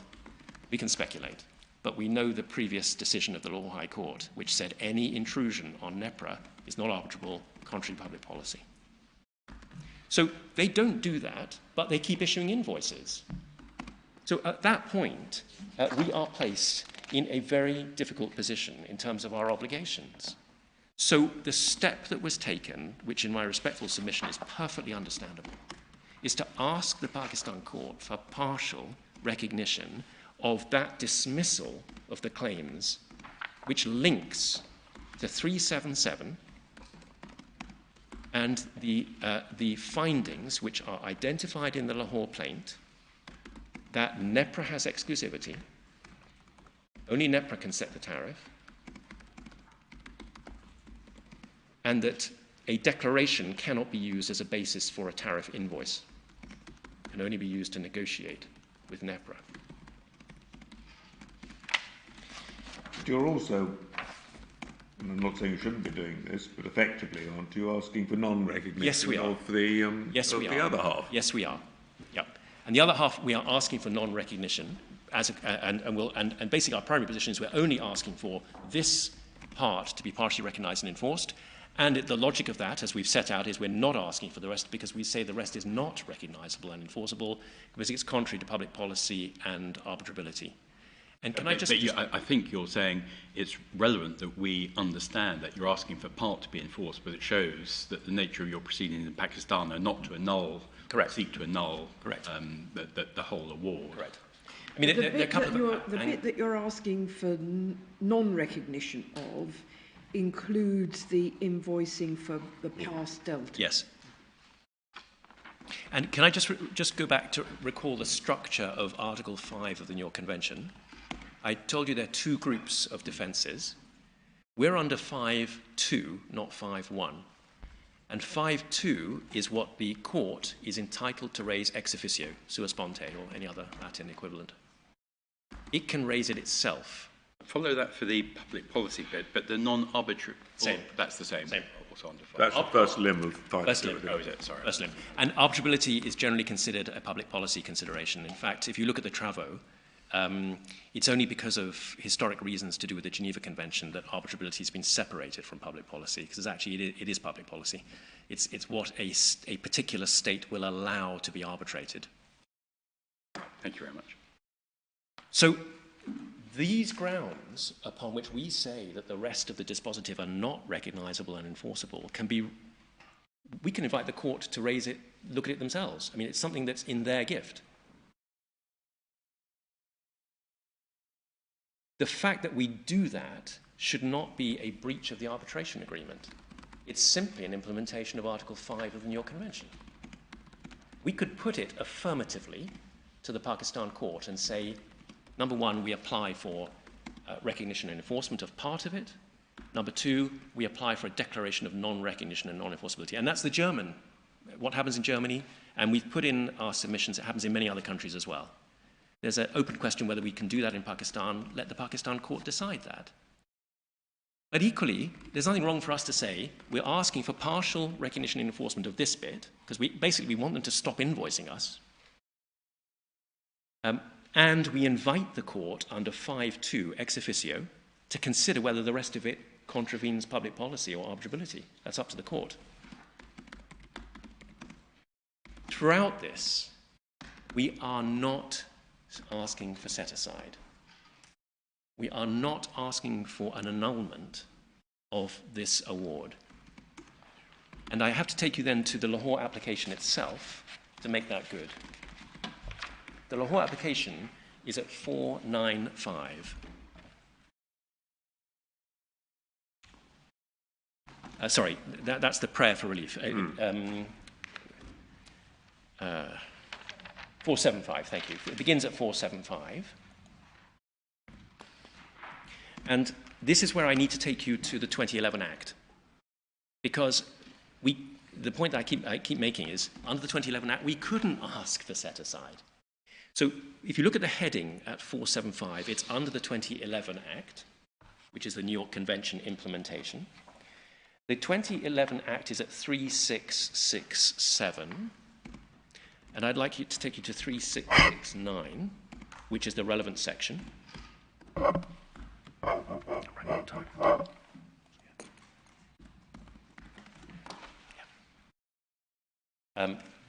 Section 6, if you have that, enforcement of foreign arbitral award unless the court, pursuant to Section 7, refuses the application seeking recognition and enforcement of a foreign arbitral award, the court shall recognise and enforce the award in the same manner as a judgment or order of a court in Pakistan. And then paragraph 7, unenforceable foreign arbitral awards, the recognition and enforcement of a foreign arbitral award shall not be refused except in accordance with Article 5 of the New York Convention. This is standard New York Convention language. This is not the Atlas case, it's not the 1940 Act. And Pakistan's Supreme Court has laid down in absolute clear terms the limits of the 2011 Act. I mean, it's clear on the face of the Act because the Act has got no provision in it on setting aside. It's got nothing akin to Section 67 or 68 of our Act. It's simply New York Convention. The leading case in Pakistan is Taysai Corporation. That is at 2939. And this is a frequently cited case now in Pakistan because Pakistan is going through a period of trying to upgrade its arbitration law, which it is doing through a number of important decisions. And this is a leading decision now to clarify that the old days of the 1940 Act are over for international cases. Can I take you please to 2955? Sorry, can you just remind me, the 1940 Act, how was that different from the 2011? Right, so 1940 Act terms. is a gift that we gave throughout the Commonwealth, and it comes from the 1934 Act, which was itself based upon the 1889 Act. It is an ancient arbitration act, and it covers all of arbitration law, like our 1996 Act. And it allows you to apply to the court to set aside an award for misconduct by a tribunal of the proceedings, which is a very broad concept. So the 1940 Act has been still good law in Pakistan, is the basis upon which you try and set aside awards. And that covers the ground of our Section 67, 68, and 69. Right, so that stays in force. And that's domestic, just domestic. For domestic arbitration, it's still in force.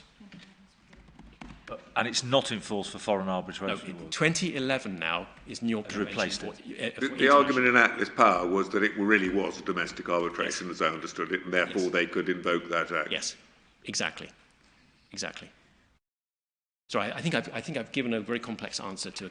No, I've got it. It's fine. So 1940 Act it's a bit like C and D, that they had some kind of local law that said if it's just between two people in this jurisdiction, it's ours, and never mind what you've agreed. Yeah. And then you could just try and set it aside on any grounds, and that was the problem. So 2011 is the big change, because that's when Pakistan implemented for the first time the New York Convention into Pakistan law. There were some ordinances before, for the years before, and then the first act of the National Assembly was 2011, which implemented the New York Convention for foreign arbitration. And that's a totally different regime now. It's just New York Convention. If I can ask you to go to 2955, paragraph 34 of the Pakistan Supreme Court. Because I'm short of time, can I just give you the paragraph references, perhaps? Paragraph 34, 38, and 41. And what the Supreme Court lays down is the fact that what they call the maximum level of control, which is an expression that's used throughout New York Convention contracting states, the maximum level of control that can be exercised is Article 5 of the New York Convention. That wording you will see at, if I can find it.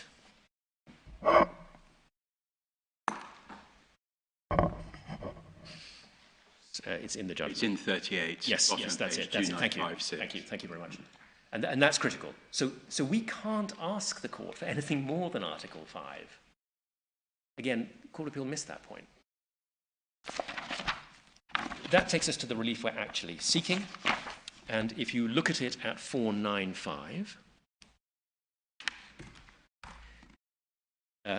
it is premised upon the findings that I have, all of it's premised upon the findings that I have shown you in the award.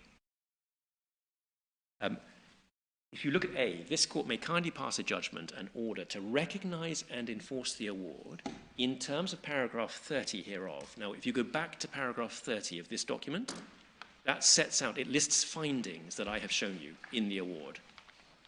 But then it says, and in particular, 514I of the award. And that's the one I showed you, the last one in the dispositive. Further relief? Or? Yeah, it's the one saying all other... Relief is the... it's the... Yeah. The one that dismisses all the claims. Yes. And that dismisses the entitlement. That's the hook in the dispositive for the fact that the entitlement to a tariff was not ordered.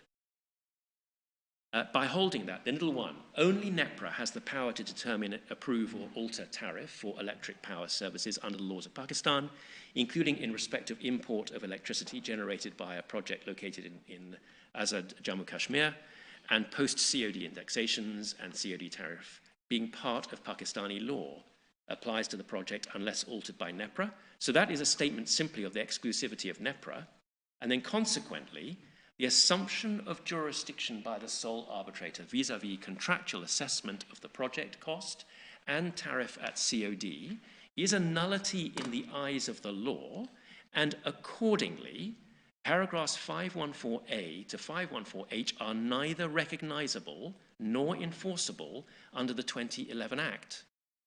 Now, this is going back to my Lord Borough's question, I think, about nullification. It's unfair to stop at nullity here, because there's no prayer in this document for setting aside. It is a nullity in the eyes of the law, and accordingly, and this is what's being asked for, paragraphs 514A to H are neither recognisable nor enforceable under the 2011 Act. So that's a New York Convention application.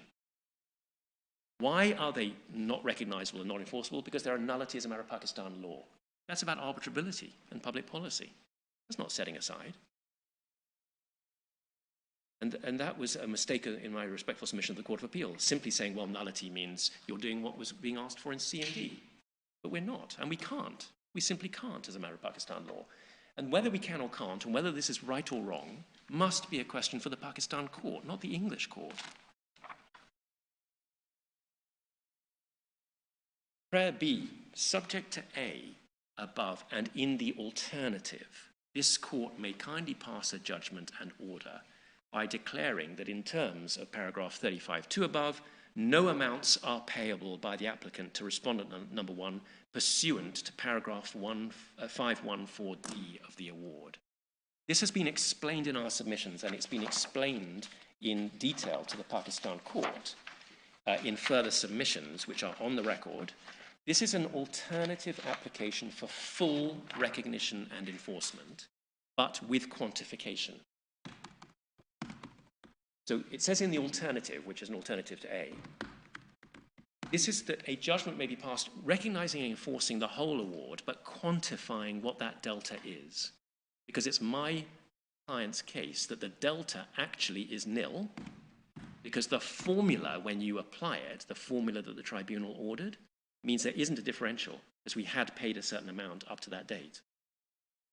Many awards are not quantified, they just have a formula.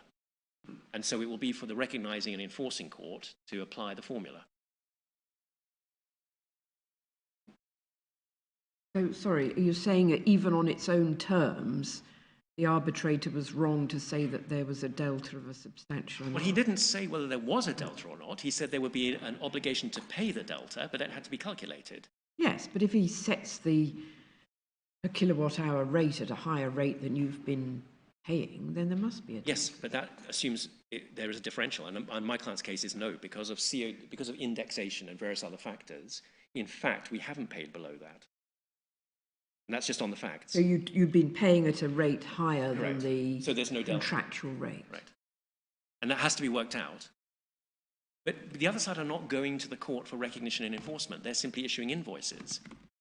And so what we want is for this to be dealt with, and that's the natural place to deal with it, is the Court of Recognition and Enforcement, where that would be an issue to be resolved, because that's part of the recognition and enforcement. And then C, respondent number 1, be permanently restrained from taking any action, including issuance and processing of invoices under the PPA, and commencement of any proceedings directly or indirectly, recognising or enforcing a tariff that is different in any way to the COD stage tariff as determined by NEPRA for the project, or in the contrary, alternative, contrary to the express findings of the award as set out in paragraph 35(2) of this application. That's just part of enforcement of paragraph 377. What it's simply saying is an injunction to stop them from doing what they're not supposed to be doing in 377 in Pakistan, and we can clarify if it's needed. Nowhere else. We're not saying anything about anywhere else. But this is about recognizing and enforcing a tariff different to the COD stage tariff. Because they won't go to court to ask for recognition and enforcement, but they keep sending us invoices. And is it in recognition also of paragraph 514, little 1? Yes, absolutely. Both. Absolutely. Absolutely. Because that's where the tribunal didn't give them the entitlement which they wanted. And if they had in the dispositive had an entitlement to that COD tariff, and if 377 wasn't there saying this declaration can't be used for that, then fair enough. We have now given a series of alternatives to whittle this down. The most important seems to be probably that in C it should say from taking any action in Pakistan. Yes. Yes. Because presumably, like here, if you have the person within the jurisdiction, you can injunct them from doing anything anywhere in the world. So that's what it looks like. Yes, and if that needs to be clarified, then that we're undertaking to do that. Yes. So what we have put together on one piece of double-sided, one piece of paper. Right, can I just check that that is one of the undertakings that you've given? Yes. Yeah, I think it's in all of them. It is. 94. About 92. Oh yes, included territorial limitation in respect to the injunction. Yes, absolutely. Absolutely. So in our series of alternatives, we've set out how we can whittle this down to give more comfort, any comfort that's needed, to show that all we're doing is New York Convention, because that's all we can do under the 2011 Act. We've put together a double-sided sheet of paper which sets out the relief with track changes under each alternative to show what it looks like on the basis of our undertakings. If it's helpful, could I? Yes, I think so. Yes, thank you. That would be helpful. And my learned friend has it. Thank you so much. Thank you. They have it. Thank you. I think it's self-explanatory on the basis of the way we've described the undertakings.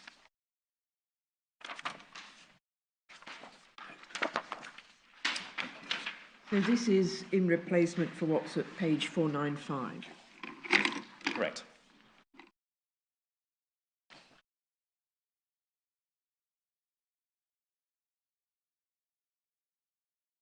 I've been asked just to clarify that Star Hydro have stopped invoicing us once we commenced these 4 proceedings, but there's a risk that they may start again.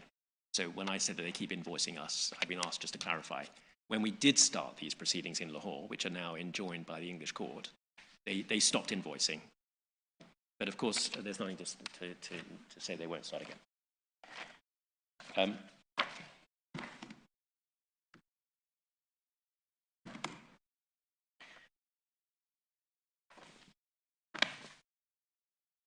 My lords, where that takes me to.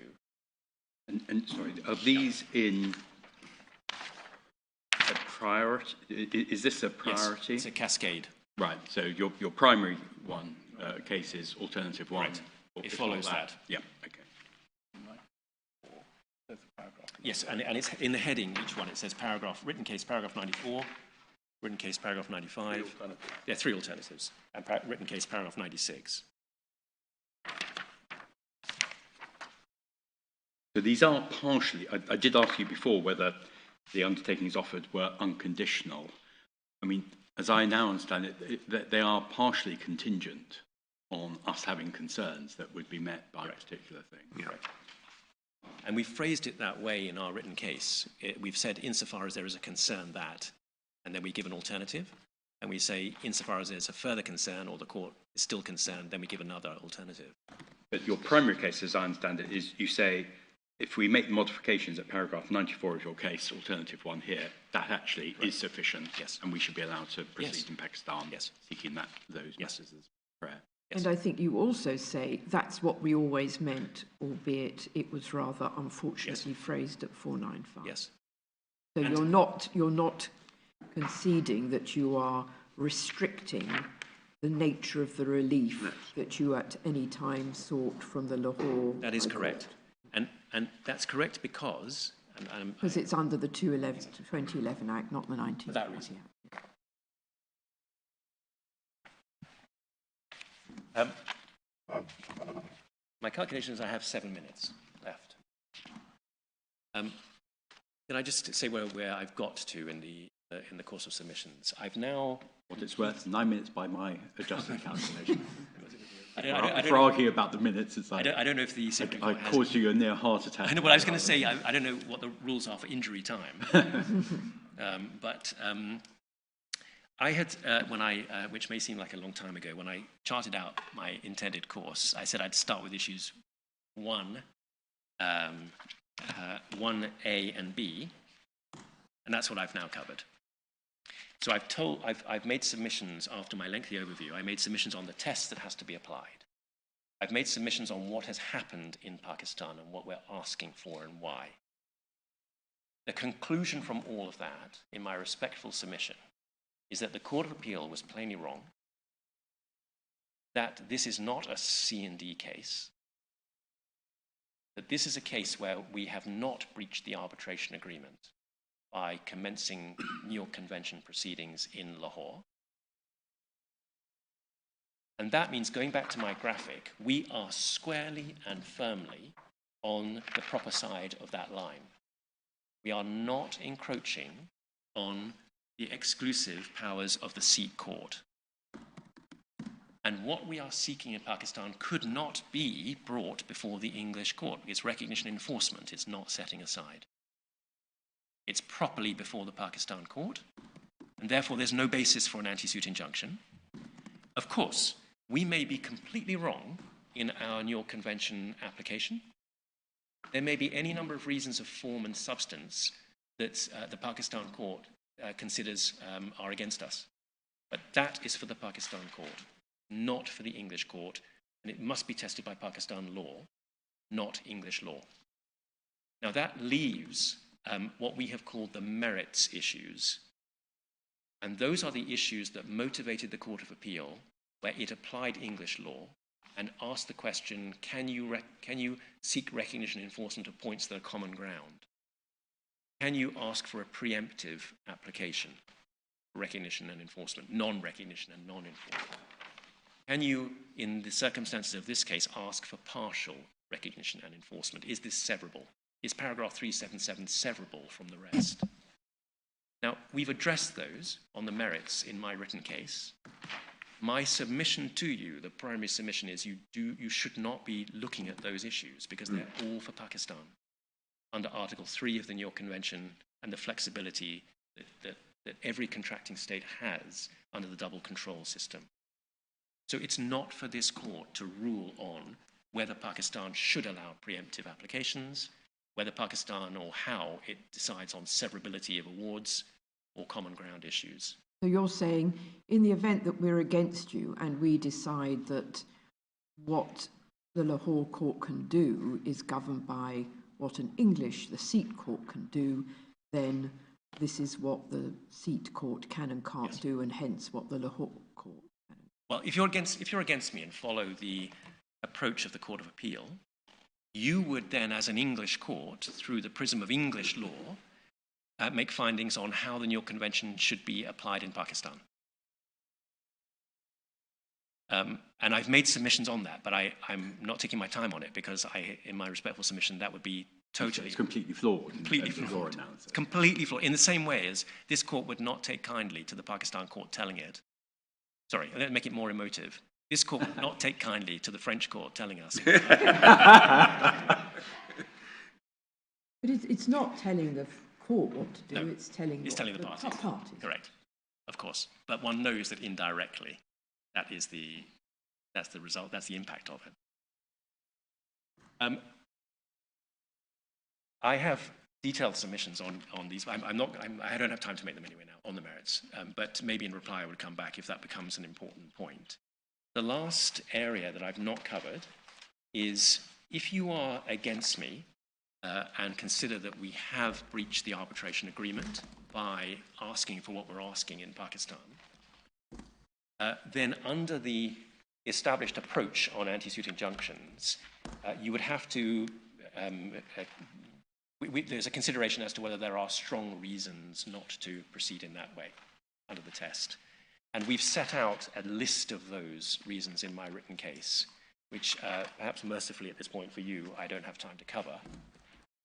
But they are linked very much to issues of comity and the working in particular of a multilateral convention where every contracting state under that multilateral regime has agreed that there will be other contracting states that will have a role to play, to whom a particular jurisdiction has been allocated by the treaty. And because of that international law angle on it, we say this is not a case where England is the only proper venue, the proper court. This is a situation where you can't deny that Pakistan has a role. And because that's something that we contracted into as a UK joining the New York Convention, that's a strong reason not to issue an anti-suit injunction against another contracting state. Well, some of these arguments feed back really into your first part of the case as to why the regime works like it is, and it's not for this court to impose its interpretation of the New York Convention on another court. But if we did get drawn into this last point, and we'd have to address, wouldn't we, the evaluative judgment that the Court of Appeal has itself made that it should grant injunctive relief. Yes. We would have to be able to say they've gone wrong in principle or have reached a perverse conclusion. Yes. But in effect, you're saying, well, do those things if you need to. Yeah. That's where you want your submission to rest if you get that. Right. Would you give me one moment? Certainly.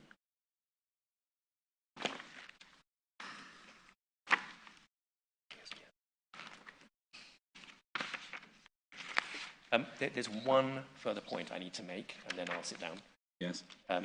With your permission, and that is, even if you are against me on everything, we have got one further point. I end on a point of optimism. There's one further point which we have in our written case, which I don't want the court to lose sight of, and that is.